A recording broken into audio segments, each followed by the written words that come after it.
Hi guys, washing in the background, got to pick that up. So, started to lose weight again. I was up to 75 kilos, 34 kilos, so now I'm down to 73 again. It's all here, it's all around here. But you know, being on hormone therapy is not the best of things to lose weight, but controlling it's not too bad, and pushing up and stuff and trying to get some muscle back. But yeah, gonna be interesting. Right, the machine's done. Cleaning it up. Daniel made a nice meal. Had some fish and rice, and she made a sauce with it, which was kind of it's called a sauce de diable, or sauce de diable, which is made out of tomatoes. It's a cold sauce that's like a salad sauce sort of thing. Tomatoes, onions, and garlic and stuff, and it's really nice. So had that, and I now will be fasting until tomorrow morning. So I will get in a 19-20 hour fast, which is pretty good. I did a 16-hour one yesterday, so I maintained the weight that I lost. But if I don't, it's like every other day that I lose weight. It's not every day. I sort of like will lose 100 grams overnight or something, and then one night I do 500. I did 900 grams in one night overnight with a fast, 20-hour fast. When I do 20-hour fast, it's pretty good. But I shouldn't eat anything at all, because that's what breaks the fast. And I'm getting out of the habit of doing that, thinking that eating an apple or something is kind of okay, but it's not, because it just breaks your fast, and then you know it takes your body another 5 or 6 hours to get back into burning fat. So I won't eat nothing at all.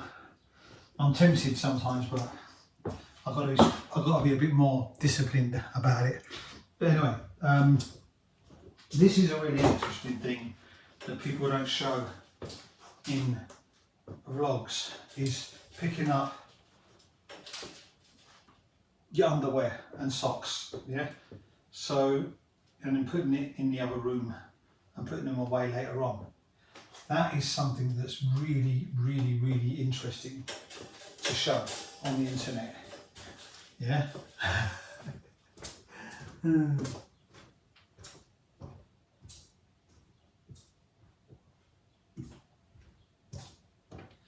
So today is a bank holiday. It's the 8th of May, which is Armistice. Is it Armistice Day, or the day, you know, at the end of the war? And so yeah. And my mum just told me something that was really interesting. Yeah.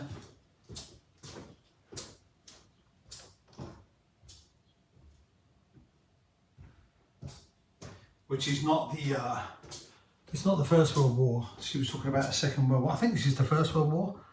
Is it the 8th of May, First World War or Second World War? I'm really bad with history anyway. I'm gonna have to look that up. But my mum was telling me that after when the war finished, and her friend, who became her sister-in-law, Joan, she married her elder brother. They went to London for the celebrations the year after. And she said they got separated in the crowd, and that Joan had the train tickets. So my mum had to walk to her granddad's place in central London. I think they lived in Elephant and Castle, true Londoners, yeah. And she had to walk to his house and knock him up and stay overnight with them. And so there's a little story my mum told me. I had her on the phone earlier on. And, you know, my mum's 96, so she's got serious memories of this. And yeah, so thinking at the end of the war she was 16, crazy. Yeah. Anyway, still got stories to tell. You know, people must. She said war's such a terrible thing, and people, you know, we're going straight back into that kind of crazy dictatorship bullshit. You know, the world's got to listen to older people like that. You know, because they got things to they got things to tell us. They've been through it, you know what I mean? And we can't let that happen in Europe again. Anyway, I will catch you later.